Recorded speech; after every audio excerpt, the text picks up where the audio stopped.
একটু স্ট্রং করবেন, মেহরবানি করে মাইকের সাউন্ডটা একটু স্ট্রং করবেন। এই শাবান শেষে আমাদের মধ্যে আগমন করবে রমাদান, এবং এই রমাদান মুবারক আল্লাহ তাআলা আমাদের জন্য সিয়াম ফরজ করেছেন। কি ফরজ করেছেন? তিনি সূরাতুল বাকারা 183 নম্বর আয়াতে ইরশাদ করছেন, রব্বুল আলামিন বলেন, ইয়া আইয়ুহাল্লাযীনা আমানু কুতিবা আলাইকুমুস সিয়ামু কামা কুতিবা আলাল্লাযীনা মিন ক্বাবলিকুম লাআল্লাকুম তাত্তাকুন।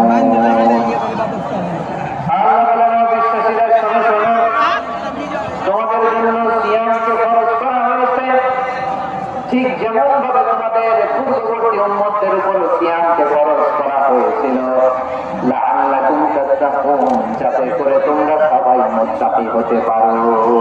সুবহানাল্লাহ, যাতে করে তোমরা আল্লাহর সচেতন হতে পারো। তাহলে সিয়ামকে, এই সামনে যে রমাদান আসতেছে আমার প্রিয় ভাইয়েরা, এই পুরো রমাদান ব্যাপী সিয়াম সাধন করা, সিয়াম পালন করাকে আমাদের জন্য ফরজ করে দিয়েছে কে? রমাদানের রোজা রাখা নফল নাকি? রমাদানে সিয়াম পালন করা কি নফল? সুন্নাহ? তাহলে কি ফরজ? আওয়াজ করে বলেন, রমাদানের রোজা রাখা কি ফরজ? এটা শুধু আমাদের উপরই ফরজ না, আমাদের আগে যত জাতি গোষ্ঠী পৃথিবীতে এসছে সবার উপরে সিয়াম পালনকে ফরজ করেছে কে? সবার উপরে আল্লাহ তাআলা সিয়াম পালনকে ফরজ করেছিলেন। তবে ধরনটা ভিন্ন ছিল, এক এক জাতি গোষ্ঠীর জন্য এক এক ধরনের ছিল।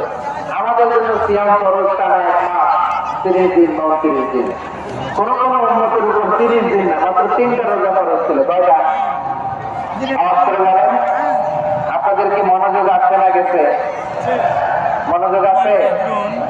তাকবীর পড়ো তো, লিল্লাহি তাকবীর। আমাদের 1 মাস সিয়াম ফরজ।